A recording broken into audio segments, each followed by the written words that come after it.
Hi, everyone. Welcome to Waste 360's Nothing Wasted podcast. On every episode, we invite the most interesting people in waste, recycling, and organics to sit down with us and chat candidly about their thoughts, their work, this unique industry, and so much more. So thanks for listening and enjoy this episode.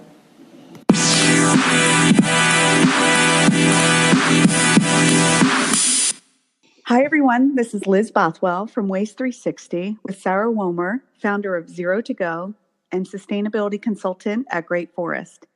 Welcome, Sarah, and thank you for being here. Good morning. Thank you so much for having me. I would love to hear a bit about your background and how you ended up here and what sparked your initial passion for sustainability. This is a bit of a long story because I wasn't the entrepreneur who set out with a vision for a business. I wanted to solve a problem. And I live in a small town in upstate New York.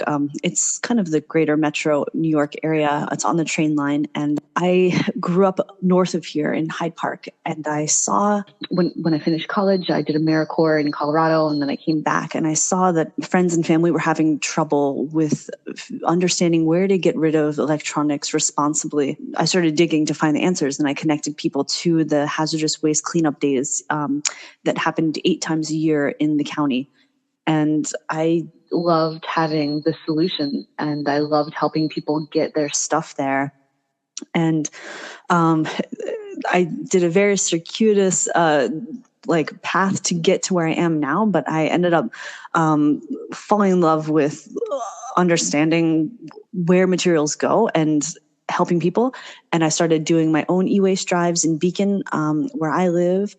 And then that, as some listeners may know, got challenging because of the CRT issue, and just the e-waste industry changed so much. This was back in 2012, 2011, when it was still, there were drives everywhere. We were able to collect over 90,000 tons of e-waste through 4 events in Beacon alone.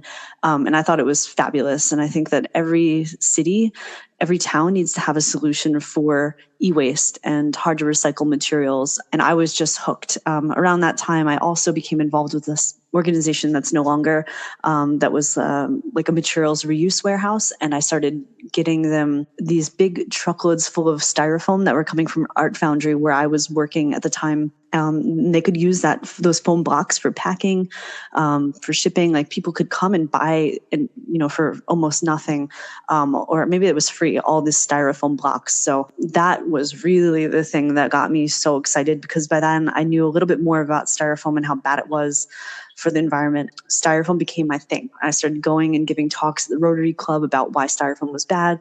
And then I got together with some friends and we tried to get styrofoam out of Beacon, where we live. And our first organization was called Styro Free Beacon. And we went to different restaurants and tried to convince them to do the switch. But at that time, paper cups were, at least 10 cents per, and a foam cup was a penny per. So it was a really hard sell for a lot of businesses. And I, reached another kind of like a dead end. So first it was e-waste, then it was the foam. And then I realized that there was more to be done, because I was still talking to people about e-waste and materials and what to do with this and that. And I saw that our town had about 20 to 30 events, public events every year that brought in all kinds of people from all over. There was the dog parade that was particularly gross, because we just have garbage cans on Main Street in Beacon, which is a mile long. It's a lovely little tourist destination, small town. And it would just get trashed on these festival days. And I was so disgusted that we weren't recycling. So I started volunteering to separate the recyclables out. And gosh, this is such a long story, but I ended up... this is great. Good.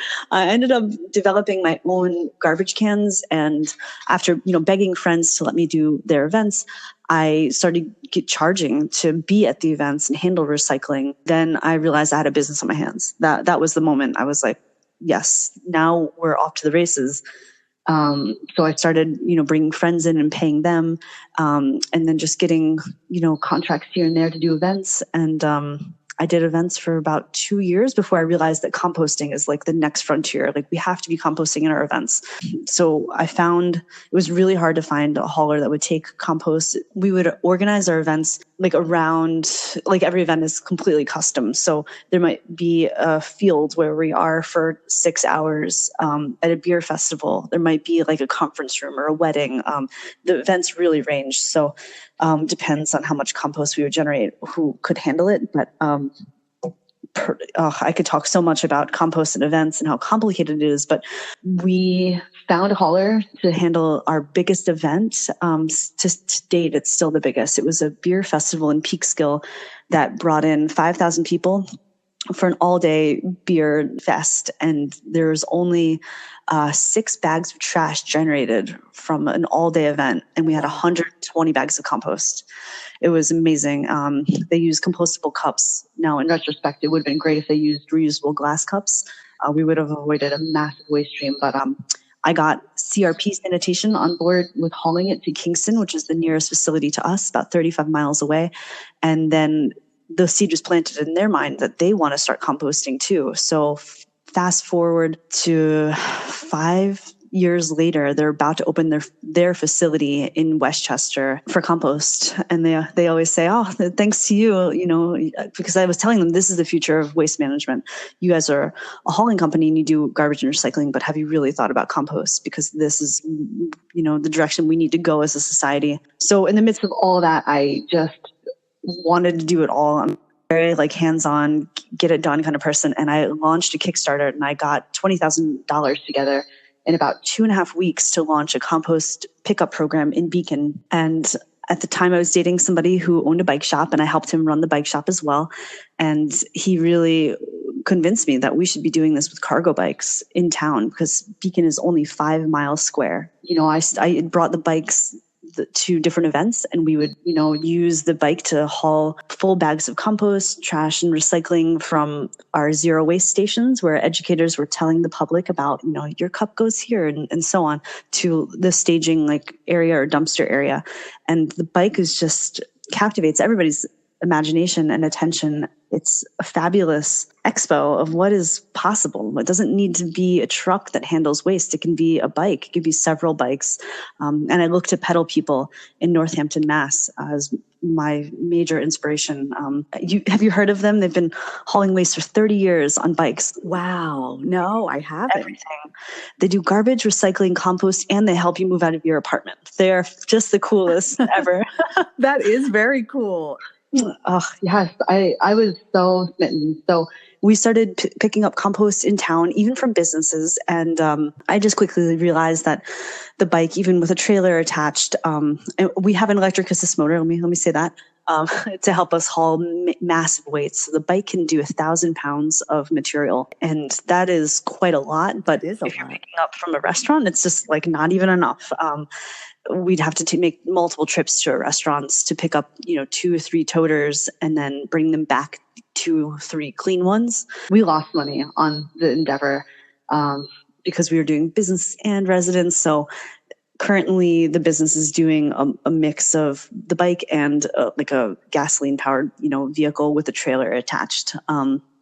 But yeah, it was wonderful, to try that. That's amazing. And so I have to ask, last I read that you diverted nearly 60 tons of organic waste through your Zero to Go program, keeping them from the landfills or incineration. I mean, that is just unbelievable.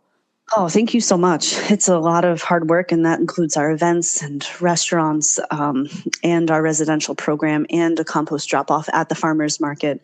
It's an amazing passion project. I will not say that it is a super thriving business that's growing. It was hard. Do not have a business degree. I did not set this up very beautifully and doing it with my own car and the trike. I could write a book about what not to do in business. Sure.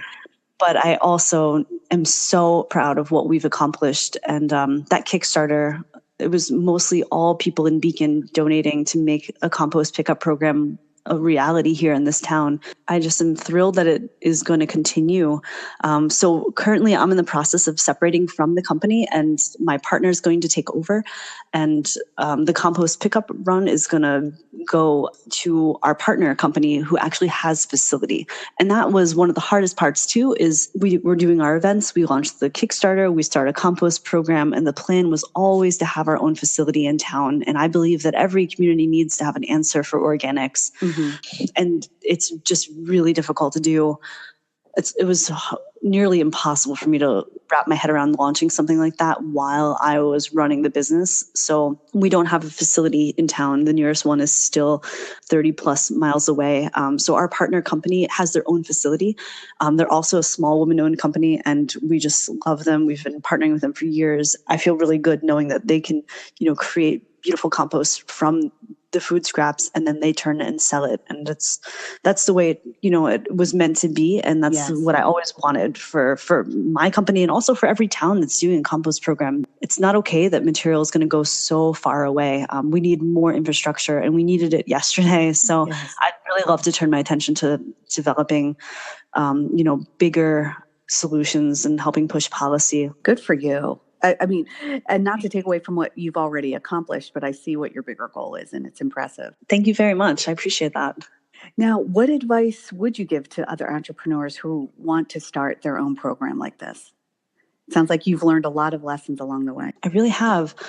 I would say, even though it's really difficult to get the help you need to develop a strong business plan, take the time to do it before you get too excited and launch.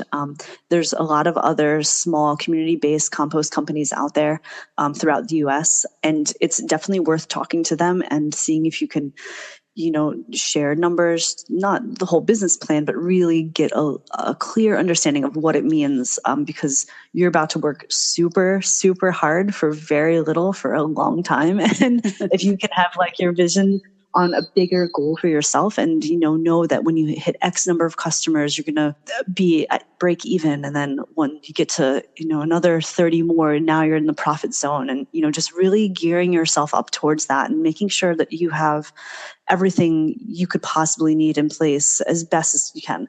So a marketing team, just one person on social media, 5 hours a week. You can't skimp on certain things to get to your goal, and that's what I learned.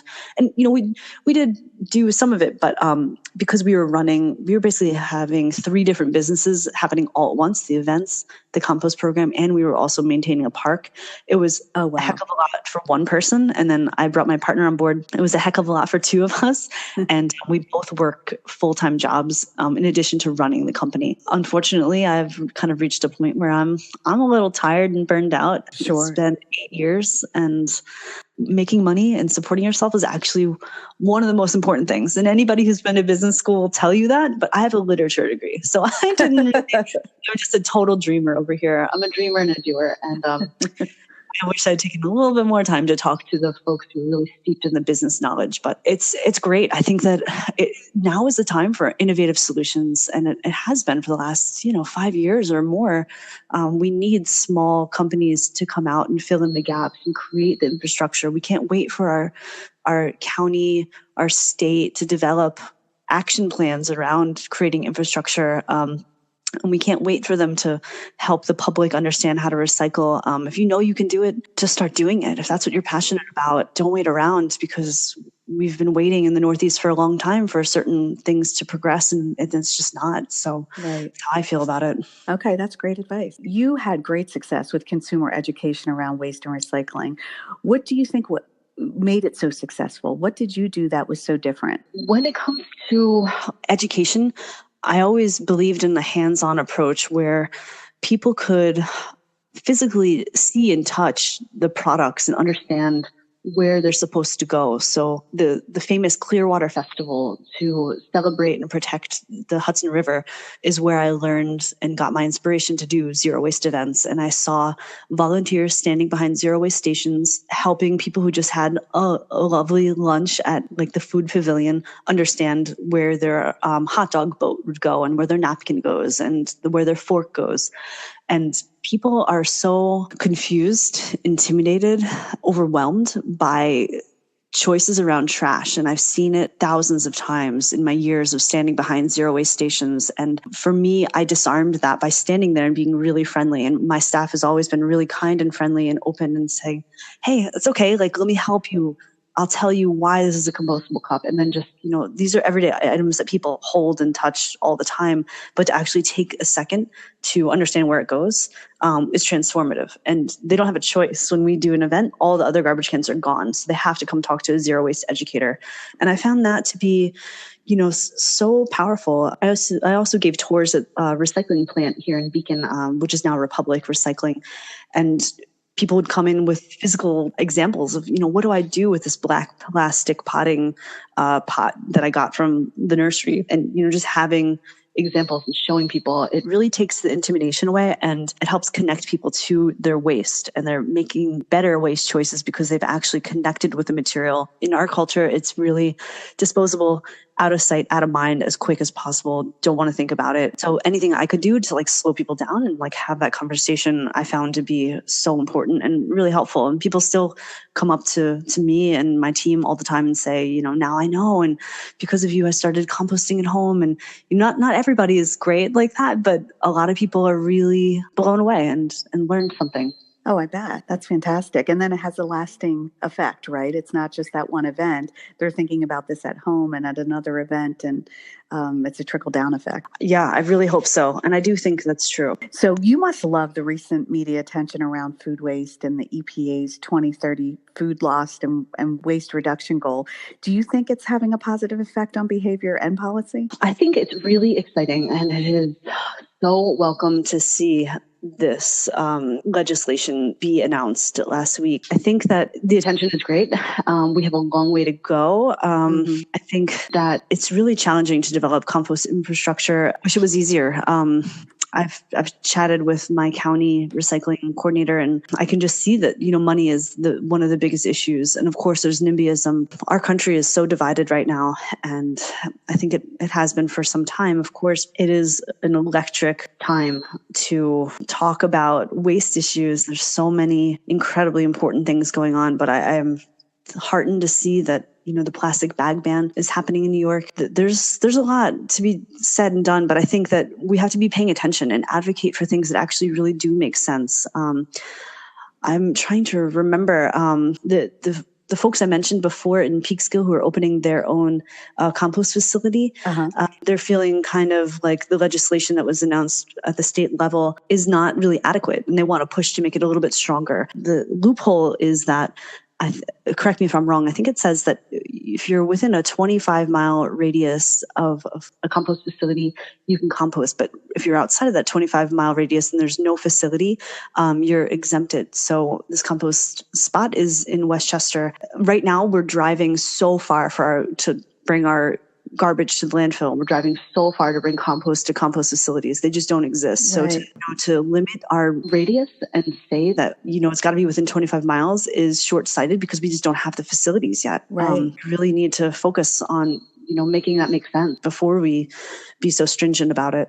Your work seems to extend to marine debris as well. It really is astonishing to hear that by 2050, there could be more plastic than fish by weight. Is your work with the Plastic Free Waterways partnership aiming to combat this? Yes, that group is just really inspiring, and the people who are involved are incredibly smart, and they work for organizations that are devoted to protecting them. The power is that the group has working groups within. So we've got a group that focuses on plastic bags, straws, balloons, styrofoam. There's 8 working groups, and they are coming together to try to push initiatives forward. And it's just focused on New York and New Jersey. And these are, major metro areas. And there are, if you think about how many plastics experts and water conservation organizations are there, it's amazing. And we bring in speakers. We have 4 large partnership meetings a year, and we have speakers come and they talk about their work around reducing plastic from getting into our waterways. And it's really exciting to hear about the innovative technologies that are coming out. There's a lot of work to be done, and there's arguments for every which way. I'm sure everybody's heard of Boyan Slat and his ocean cleanup program, and some people are really critical. And he says, "Look, I'm going to try to do what I can to get plastics out of our waterways, but we need people to be working on reduction as well." He says this because people are like, "Well, you can't get all the plastics out of the water," and he's like, "I know.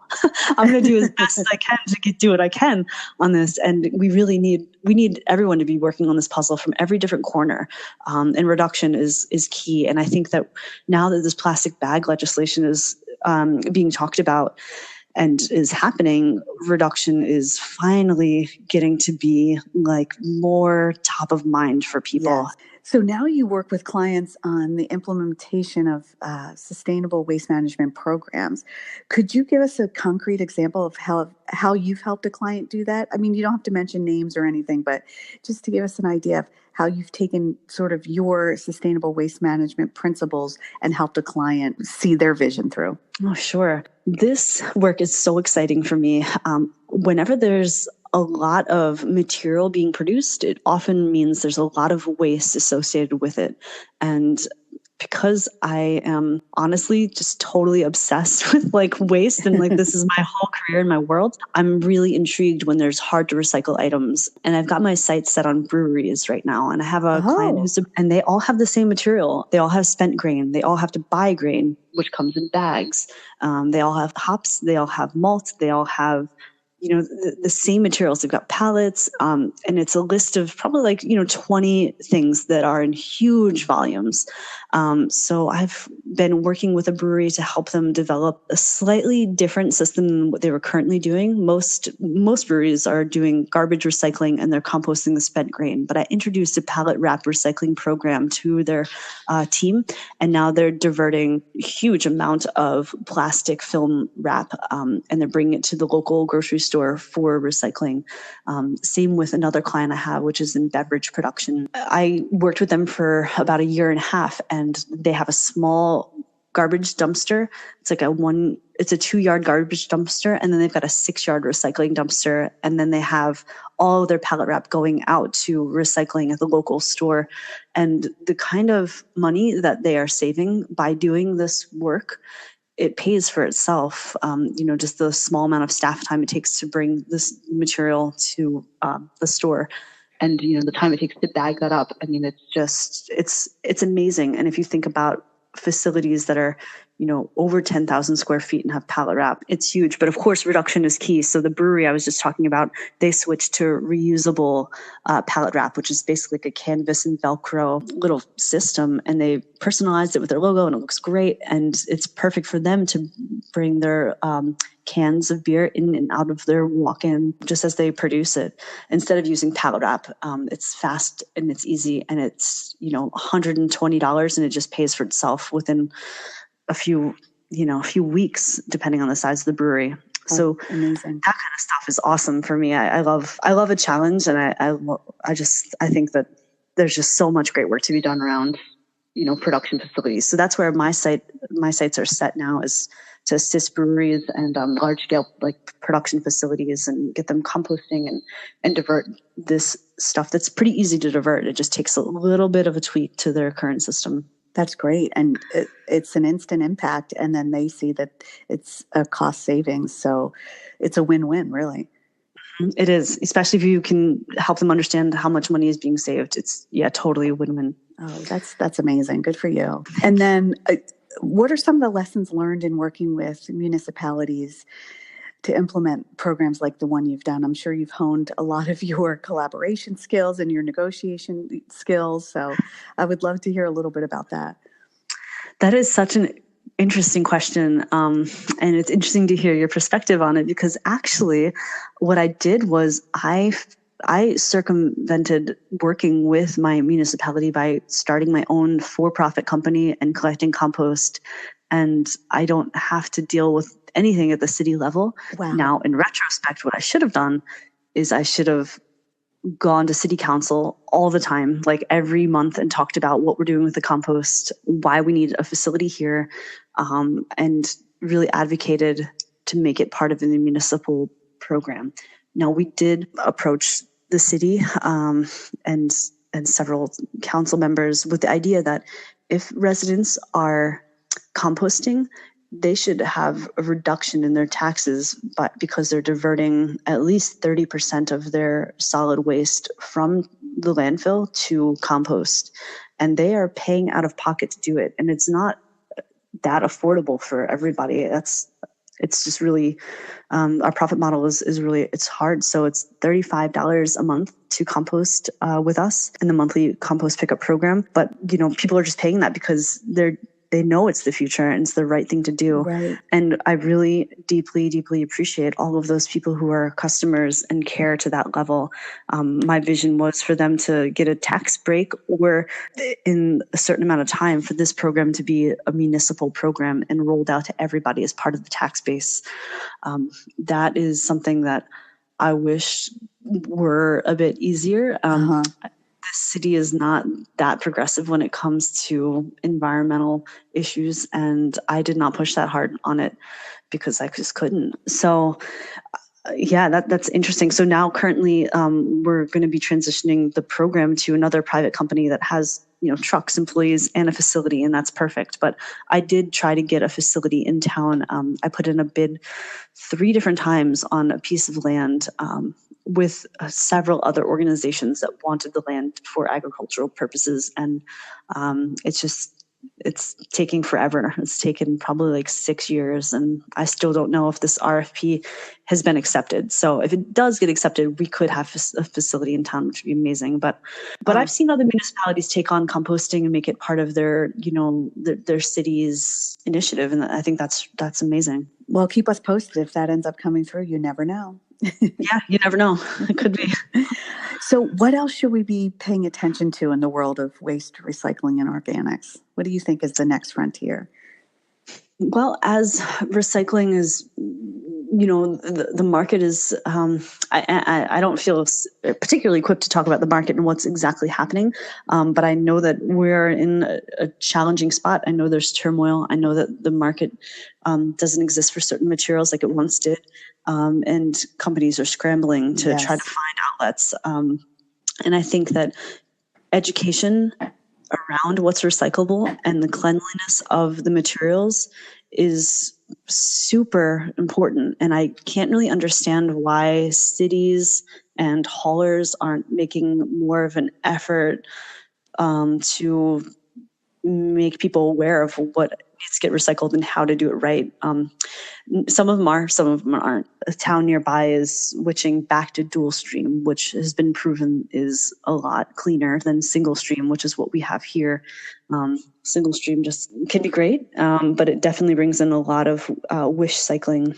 Yes. And I think haulers and the public should be paying attention. And I love the idea of the whoop stickers, haulers taking a look, making sure that the material is right. And if it's not, leaving a tag, because people just don't know what's recyclable. And that's the thing that I've learned in my 10 years of work around recycling is there's a lot of confusion. Yes. Everywhere you go, people are just not that clear. They don't feel like they were told clearly. Flyers are not that good. This isn't what we do at school. It's not what we do at work. And we're not doing it at home because it's not part of our culture. And I see it over and over. And I think that makes everything so much harder. And the whoop stickers, I mean, I know it costs time and money to actually get something like that happening. But I look at cities like, Seattle. One of my favorite groups is Cascadia Consulting, and they're doing a project right now with getting whoop stickers out. And I think it's amazing. I would love to see that because it's such a direct way for consumers to understand their trash and recycling choices and what's right and what's wrong. Right now, people are just so disconnected, and there's not enough time or money in the world for haulers to stop everything they're doing and do that education. But we have to keep trying in so many little ways wherever we can. Right, I agree. So what's next for you? I know you have lofty goals about helping big businesses practice more sustainable waste management principles, but what are you hoping for yourself? I have a lot to say about that. My hope is that I can work with people who really know a lot about data and why recycling works and why it doesn't work. I really want to be part of a team of experts who are experienced and they can help bring recycling and composting to the next level. And I don't really want to do it on my own. I am doing a bit of consulting on my own. And I do work with Great Forest in the city, and they're great. But I still really, my dream is to walk through giant warehouses full of production happening and look in every garbage and recycle can and understand their waste and then develop programs to make it less. I would love to fly all over the world and all over the country to start with a group of people who are working on projects to help big scale businesses lessen their. So cool. Good for you. And your passion is contagious. So I know you're going to continue to do great things. Yeah, thank you. No matter what I do, I'm always going to be involved in waste management. I think, that is definitely where my passion is. And I think that there's a lot more to be done. And there's so many smart people, like, the Recycling Partnership, Rubicon Global. There's so many good things happening right now. And it's an exciting time to be in the industry. So what keeps you busy outside of your work other than baking the best chocolate chip cookies on the planet? That is my thing. I love baking. I try to bake something at least, once a week. I love riding my bike. That is totally a thing that I enjoy, getting out and just breathing in the fresh air and riding and challenging myself and traveling. I'm looking forward to doing a bit of traveling this spring. And I get to go to Germany after I go to the Waste Expo and study the circular economy with a group of 14 other people who are really interested in waste and upcycling and closed loop systems. So I'm thrilled to be doing that. Oh, that sounds amazing. Good. Well, how can listeners hear more from you, Sarah? Do you want to share your Twitter handle or website or anything? Oh my gosh. Actually, there isn't a great way. Facebook. Find me on Facebook, Sarah Womer. There's a couple of us out there, but you'll probably be able to tell it's me because I'm just posting incessantly about garbage and recycling. That's probably the best way to find me. And in the coming months, I'll probably announce a new website. Okay, sounds great. Well, we can't wait to see what comes next for you. And we appreciate all you've done for the planet so far. So this has been so fun. Thanks for talking with us, and we will see you at Waste Expo. Thank you very much. It was a pleasure to talk with you. Okay, thanks, Sarah.